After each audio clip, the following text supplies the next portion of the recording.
Olá a todos! Ronaldo Paiva aqui e hoje mais um capítulo de Missionários da Luz, um livro de André Luiz e Francisco Cândido Xavier. O capítulo que vamos estudar é o capítulo 3, Desenvolvimento Mediúnico.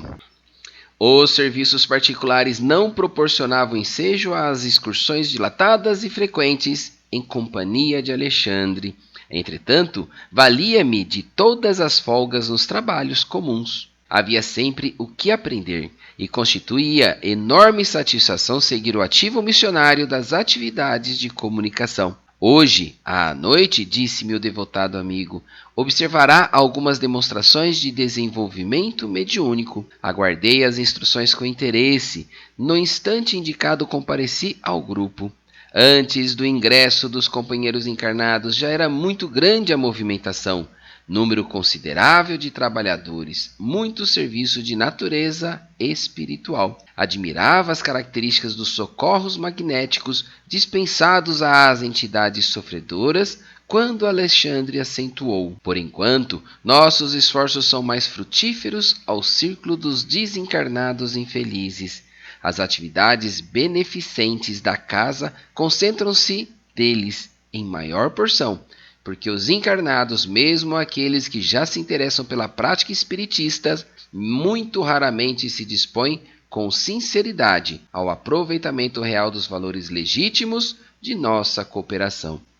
E depois de longa pausa, prosseguiu: é muito lenta e difícil a transição entre a animalidade grosseira e a espiritualidade superior. Nesse sentido, há sempre entre os homens um oceano de palavras e algumas gotas de ação. Nesse instante, os primeiros amigos do plano carnal deram entrada no recinto. Veremos hoje, exclamava um senhor de espessos bigodes, veremos hoje se temos boa sorte. Não tenho vindo com assiduidade às experiências, comentou um rapaz, porque vivo desanimado. Há quanto tempo mantenho o lápis na mão sem resultado algum?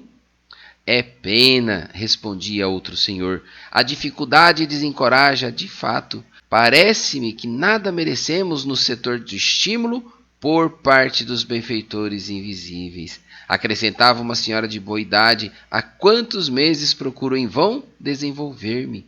Em certos momentos, sinto vibrações espirituais intensas junto de mim. Contudo, não passo das manifestações iniciais. A palestra continuou interessante e pitoresca, decorridos alguns minutos com a presença de alguns pequenos grupos de experimentadores que chegavam solícitos. Foi iniciada a sessão de desenvolvimento.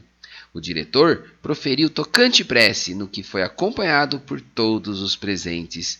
18 pessoas mantinham-se em expectativa. Alguns, explicou Alexandre, pretendem a psicografia, outros tentam a mediunidade de incorporação. Infelizmente, porém, quase todos confundem poderes psíquicos com funções fisiológicas. Acreditam no mecanismo absoluto da realização e esperam o progresso eventual e problemático, esquecidos de que toda edificação da alma requer disciplina, educação, esforço e perseverança. Mediunidade construtiva é a língua de fogo do Espírito Santo, luz divina para a qual é preciso conservar o pavio do amor cristão, o azeite da boa vontade pura. Sem a preparação necessária, a excursão dos que provocam o ingresso no reino invisível é, quase sempre, uma viagem nos círculos de sombra. Alcançam grandes sensações e esbarram nas perplexidades dolorosas. Fazem descobertas surpreendentes e acabam nas ansiedades e dúvidas sem fim.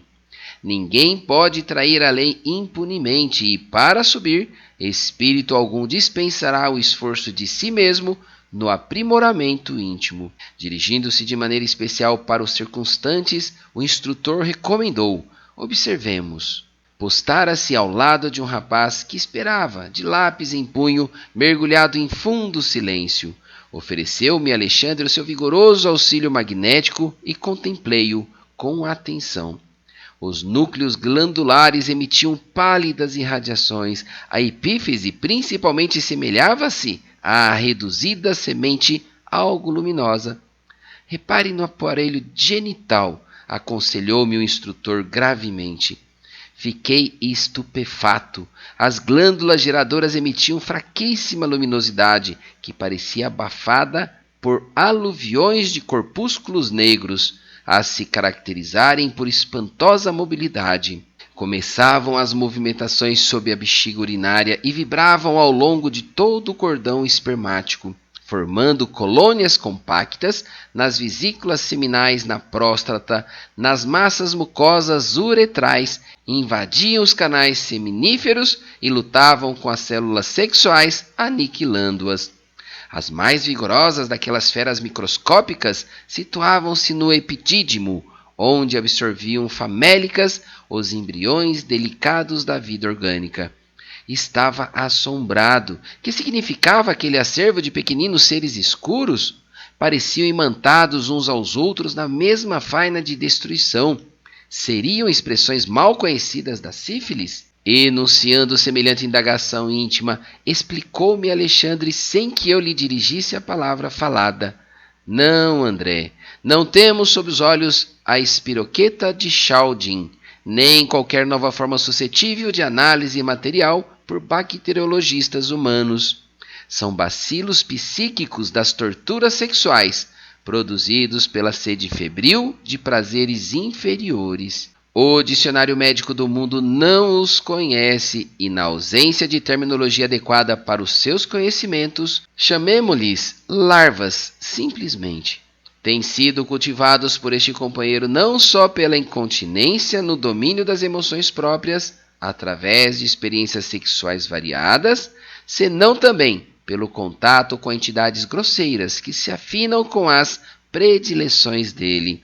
Entidades que o visitam com frequência à maneira de imperceptíveis vampiros. O pobrezinho ainda não pôde compreender que o corpo físico é apenas leve sombra do corpo perispiritual. Não se capacitou de que a prudência em matéria de sexo é equilíbrio da vida e, recebendo as nossas advertências sobre a temperança, acredita ouvir remotas lições de aspecto dogmático exclusivo no exame da fé religiosa. A pretexto de aceitar o império da razão pura na esfera da lógica, admite que o sexo nada tem a ver com a espiritualidade, como se esta não fosse a existência em si. Esquece-se de que tudo é espírito, manifestação divina e energia eterna. O erro do nosso amigo é o de todos os religiosos que supõem a alma absolutamente separada do corpo físico, quando todas as manifestações psicofísicas se derivam da influenciação espiritual. Novos mundos de pensamento raiavam-me no ser. Começava a sentir definições mais francas do que havia sido terríveis incógnitas para mim no capítulo da patogenia em geral. Não saíra do meu intraduzível espanto quando o instrutor me chamou a atenção para um cavalheiro maduro que tentava a psicografia. Observe este amigo, disse-me com autoridade. Não sente um odor característico? Efetivamente, em derredor daquele rosto pálido, assinalava-se a existência de atmosfera menos agradável. Semelhava-se-lhe o corpo a um tonel de configuração caprichosa, de cujo interior escapavam certos vapores muito leves, mas incessantes. Via-se-lhe a dificuldade para sustentar o pensamento com relativa calma. Não tive qualquer dúvida. Deveria ele usar alcoólicos em quantidade regular. Vali-me no ensejo para notar-lhe as singularidades orgânicas. O aparelho gastrointestinal parecia totalmente ensopado em aguardente, porquanto essa substância invadia todos os escaninhos do estômago e, começando a fazer-se sentir nas paredes do esôfago, manifestava a sua influência até o bolo fecal.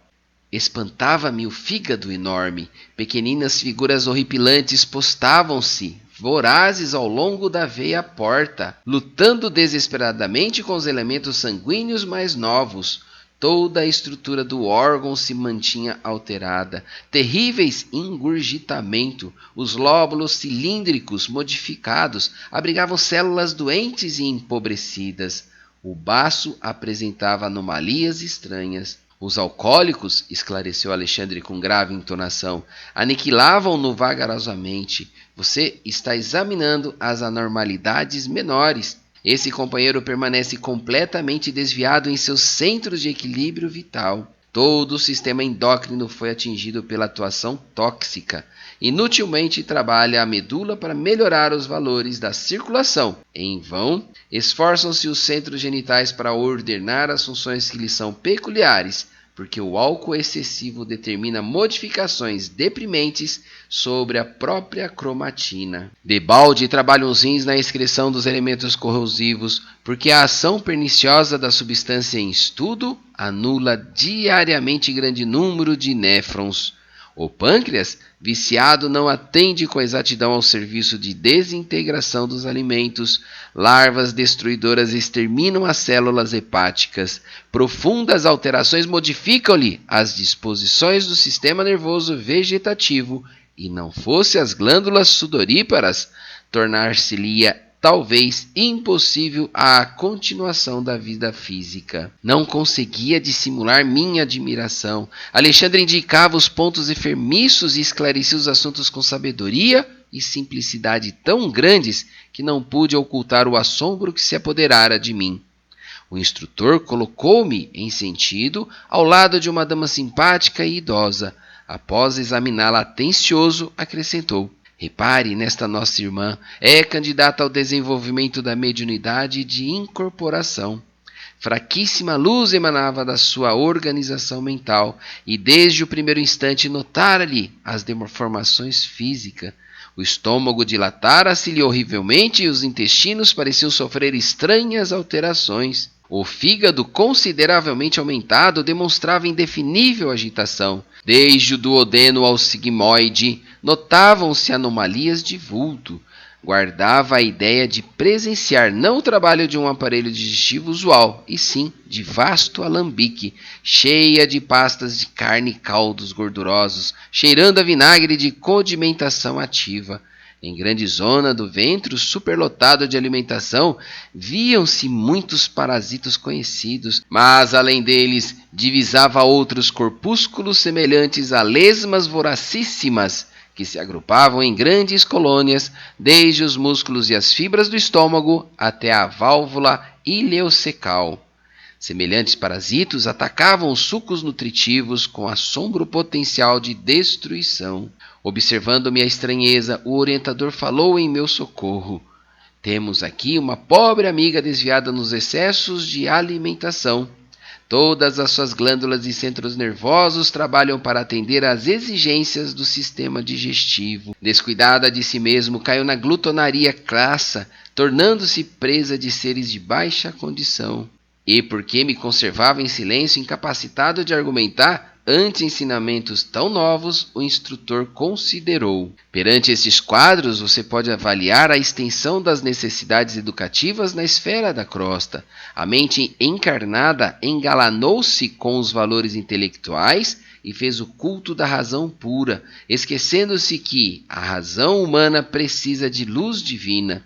O homem comum percebe muito pouco e sente muito menos.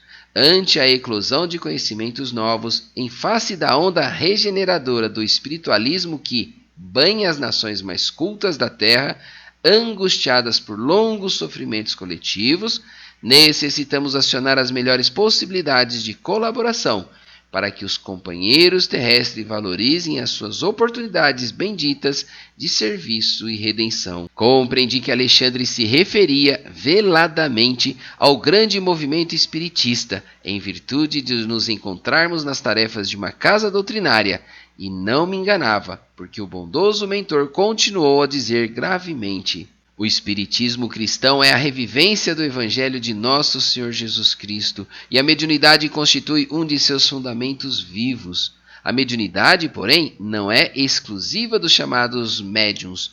Todas as criaturas a possuem, porquanto significa percepção espiritual, que deve ser incentivada em nós mesmos.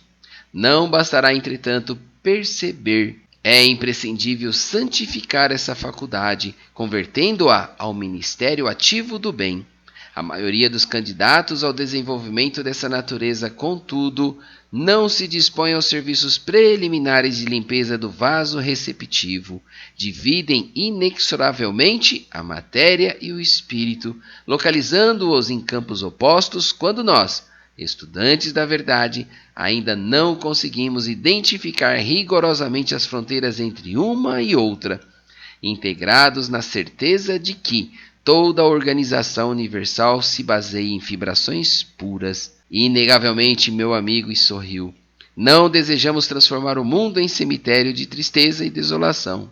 Atender à santificada missão do sexo no seu plano respeitável, usar um aperitivo comum, fazer a boa refeição, de modo algum significa desvios espirituais. No entanto, os excessos representam desperdícios lamentáveis de força, os quais retêm a alma nos círculos inferiores. Ora, para os que se trancafiam no cárcere de sombra, não é fácil desenvolver percepções avançadas. Não se pode cogitar de mediunidade construtiva sem o equilíbrio construtivo dos aprendizes na sublime ciência do bem viver. Oh, exclamei, é por que motivo não dizer tudo isso aos nossos irmãos congregados aqui? Por que não adverti-los austeramente? Alexandre sorriu, benévolo, e acentuou: não, André, tenhamos calma. Estamos no serviço de evolução e adestramento. Nossos amigos não são rebeldes ou maus em sentido voluntário. Estão espiritualmente desorientados e enfermos. Não podem transformar-se de um momento para outro. Compete-nos, portanto, ajudá-los no caminho educativo.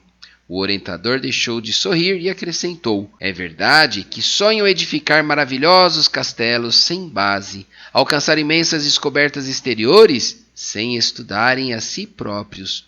Mas gradativamente compreenderão que mediunidade elevada ou percepção edificante não constituem atividades mecânicas da personalidade, e sim conquistas do espírito, para cuja consecução não se pode prescindir das iniciações dolorosas, dos trabalhos necessários com a autoeducação sistemática e perseverante.